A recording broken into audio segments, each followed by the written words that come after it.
గత 2.5 సంవత్సరాలు అవుతున్న ఈ రాష్ట్ర ప్రభుత్వం అధికారంలోకి వచ్చి జాబ్ క్యాలెండర్ అని దగా చేసింది.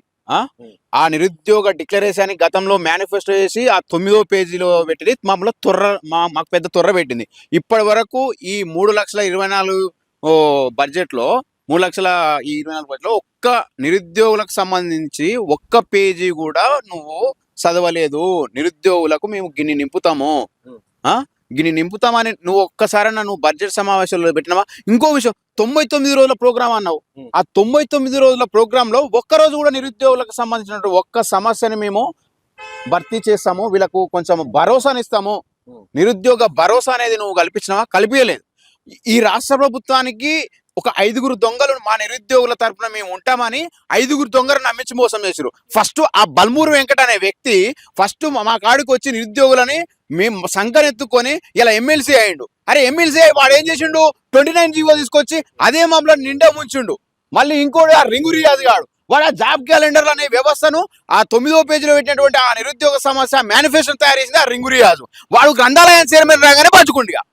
ఇక మిగతా ఎవడు వీడు ఈ కోదండరాము, ఈ కోదండరాము రెడ్డి మరి ఎవడో నాకు తెలియదు, కానీ వాడు నిరుద్యోగం మా ఇంటికి పోతే మీరు ఎవడు రా మా కాడికి వస్తురా అంటున్నావు. మరి మా సంకనాకినప్పుడు మరి నువ్వేవాడు ఇలా ఇలా మా కడుపు మనేది కాబట్టి మేము అంటున్నావు. ఇక ఆకునూరు మొదలు, వానికి ఆకులు లేదు మొదలు లేదు, వాడు ఏం మాట్లాడుతుండో వానికే అర్థమైతే లేదు. అసలు రాష్ట్రంలో విద్యా వ్యవస్థని భ్రష్టు పట్టించడానికి వానికి అసలు ఫస్ట్ ఆ పదవి నుంచి తీసేయాలి రేవంత్ రెడ్డికి చిత్తశుద్ధి ఉంటే ఆ పని నుంచి చేసేయాలి. నేను ఒకటే డిమాండ్ చేస్తున్నాను, రేవంత్ రెడ్డి గారు మీరు మా నిరుద్యోగుల ఓట్లతో గద్దెనెక్కిర్రు. నిరుద్యోగులకు మీరు న్యాయం చేయనిక 70,000 ఉద్యోగాలు మేము నింపినామని ఇప్పటి వరకు సంకలు గుర్తుకున్నాడు కదా. మరి అసెంబ్లీ సమావేశాల్లో మీరు మీ బట్టి మార్కులు మేము కేవలము వినతి పత్రాలు ఇచ్చిన నియామక పత్రాలు ఇచ్చామని ఎందుకన్నాడు?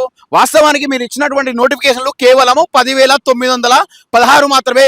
మిగతా ఇవన్నీ గత ప్రభుత్వం ఇచ్చినటువంటి నోటిఫికేషన్లు మాత్రమే. మీరు ఇప్పటి వరకు ఇస్తున్నటువంటి 10,954 జీబీఓ పోస్టులలో ఇప్పటి వరకు పాత ఉద్యోగులతోటి 5,010 పోస్టులు నింపిరు. మిగిలినటువంటి 5,944 జీబీఓ పోస్టులకు ఇప్పటికి నోటిఫికేషన్ ఇవ్వకుండా పాత విఆర్ఓల కాంట్రాక్టులు గతం అంటే వాళ్ళకు మళ్ళీ వారసత్వ ఉద్యోగాల పేర్ల కల్పనతో ఆ 5,000 ఉద్యోగాలు కూడా అమ్ముకునే ప్రయత్నం ఎందుకు చేస్తున్నారు మీరు? నేను ఒకటే డిమాండ్ చేస్తున్నా, మీకు చిత్తశుద్ధి కనుక ఉంటే, నిరుద్యోగుల మీద ప్రేమ ఉంటే తక్షణమే మీరు రేపు ఇంకా అసెంబ్లీ సమావేశాలు ఉన్నాయి, అందులో మీరు నిరుద్యోగ సమస్యని ఎజెండాగా పెట్టి చర్చకు తీసుకురండి.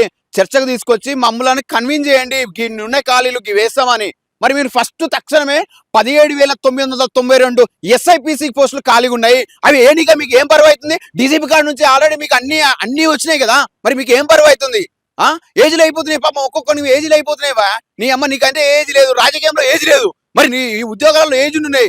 నీవు అర్థం చేసుకో రేవంత్ రెడ్డి గారు. తక్షణమే మీరు ఆ 17,992 జీబీఓ పోస్టులకు, SIPC పోస్టులకు మరియు 5,944 జీబీఓ పోస్టులకు మరియు 1,300 పైచులకు FBO పోస్టులకు ఆ డిఎస్సి నోటిఫికేషన్ ఇచ్చి మా నిరుద్యోగుల జీవితాల్లో వెలుగులు నింపండి. మీ జీవితాల్లో ముఖ్యమంత్రి అయి వెలుగులు నింపుకురు, మీ ఇంట్లో కానీ మా ఇళ్లలో వెలుగులు లేవు. కొంచెం దయచేసి అర్థం చేసుకోండి, తక్షణమే నోటిఫికేషన్లు విడుదల చేయండి. లేకపోతే మేము 26 తారీఖు తర్వాత మేము పెద్ద కార్యాచరణ మేము ప్రకటిస్తాము. శ్రీరామ తర్వాత ఖబర్దార్ రేవంత్ రెడ్డి.